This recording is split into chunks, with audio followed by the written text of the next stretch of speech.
ఎందుకో ఈ కథ చివరిలో మీకే అర్థమవుతుంది. నాకు 4 పిల్లలు, అందులో 2 నా పక్క చెట్టు మీద ఉండే కోయిలవి. కోయిలకు గుడ్డు పెట్టడం మాత్రమే తెలుసు, పిల్లలుగా మార్చడం తెలీదు. కానీ మాకు గుడ్లు పెట్టడం, వాటిని పొదిగేయడం, బిడ్డలుగా మార్చడం మాత్రమే కాదు, వేరే తల్లి బిడ్డల్ని మా బిడ్డలుగా కంటికి రెప్పలా కాపాడడం కూడా తెలుసు. ఆ రోజు ఆదివారం, జోరున వాన, బంగాళాఖాతంలో వాయుగుండమంట. ఎవరో 2 చెట్టు కింద మాట్లాడుకుంటుంటే విన్నాను. పిల్లలేమో ఆకలి అంటున్నాయి. కర్మ కాకపోతే ఈరోజే చెత్తకుండిలో డ్రైనేజ్లో ఏమీ దొరకని పరిస్థితి. ఒక పక్క పిల్లల్ని చూస్తుంటే కడుపు తరుక్కుపోతుంది.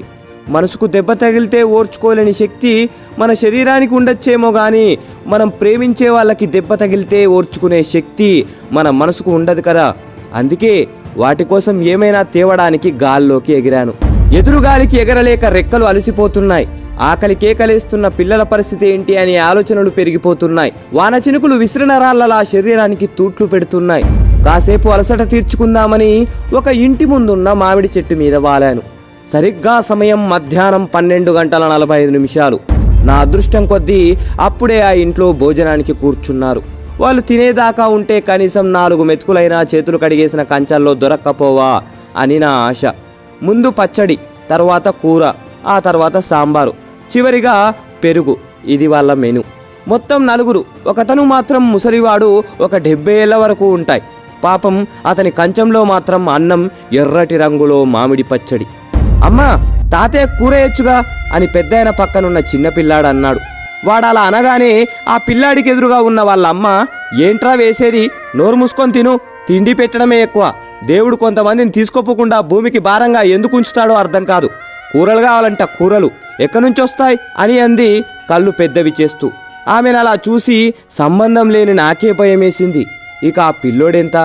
అక్కడంతా జరుగుతున్నా ఆ పిల్లాడి నాన్న మాత్రం ఏమీ పట్టనట్టు, ఏవే ఇంకొంచెం సాంబారు పోయి అని పోయించుకొని తింటున్నాడు.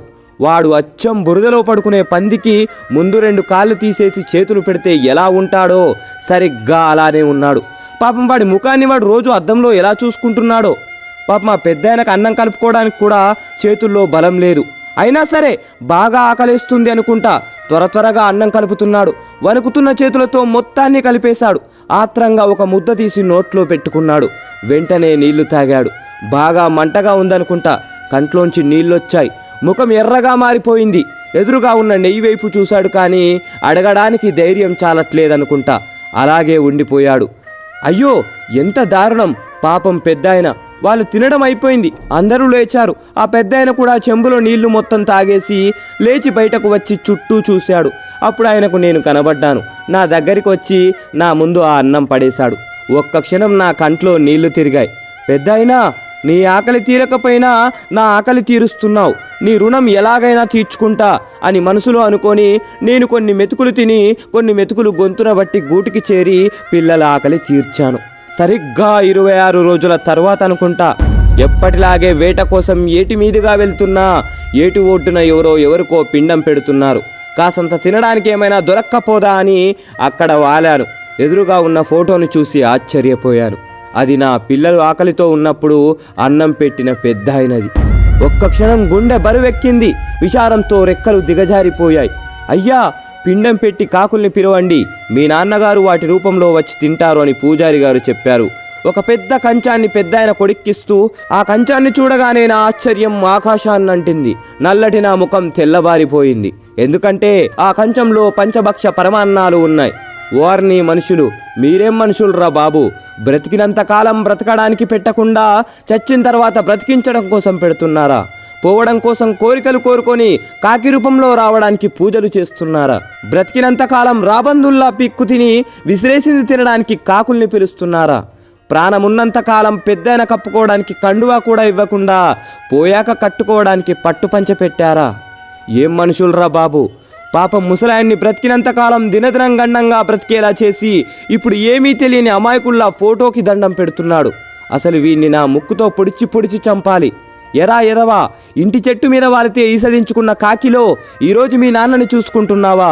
కొంచెం కూడా సిగ్గనిపించడం లేదా? ఎంగిలి మెతుకులు వేయడం కూడా అనవసరం అనుకున్న కాకి పరమాన్నం తినడానికి కావలసి వచ్చిందా? అలా మనసులో వాడిని తిడుతున్నప్పుడు నా ఆవేశం కట్టలు తెంచుకుంది. వెంటనే గాల్లోకి ఎగిరాను. చుట్టూ ఉన్న నా కాకుల స్నేహితుల దగ్గరికి వెళ్ళి జరిగిందంతా చెప్పి ఆ పిండాన్ని ఎవరూ తినొద్దని చెప్పాను. అందరూ సరే అన్నారు. గంట 2 గంటలు అలా గంటలు గడుస్తూనే ఉన్నాయి. పిండం తినడానికి ఒక్క కాకి కూడా రావట్లేదు. చుట్టూ ఉన్న జనాల్లో అనుమానం మొదలైంది. బ్రతికినంత కాలం ఆయన్ని బాగా చూసుకోలేదేమో, అందుకే ఇప్పుడు తినడానికి రావట్లేదు అని ఒకడు, ఉన్నన్ని రోజులు బాధ పెట్టుంటారు అందుకే ఆయన రావట్లేదని ఇంకొకరు, నేను రోజు చూసేవాడిని అన్నం కూడా సరిగ్గా పెట్టేవాళ్ళు కాదు అందుకే ఇప్పుడు రావట్లేదని మరొకరు మాట్లాడుకోవడం మొదలు పెట్టారు. అవి విని ఫోటో ముందు కూర్చున్న ముసలాయన కొడుక్కి తల తీసేసినట్టయింది. అలా ఉండిపోయాడు. కనీసం తన బాధ చెప్పుకోలేని పరిస్థితి. పరువు పోయినట్టు, ఏదో కోల్పోయినట్టు, బ్రతికున్నా చచ్చిపోయినట్టు అనిపిస్తుంది అతనికి. నా బిడ్డల ఆకలి తీర్చినందుకు ఆ పెద్దాయన రుణం ఇలా తీర్చుకున్నాను. ఈరోజు ఒక మంచి పని చేశా అనిపించి గర్వంగా గాల్లోకి ఎగిరాను.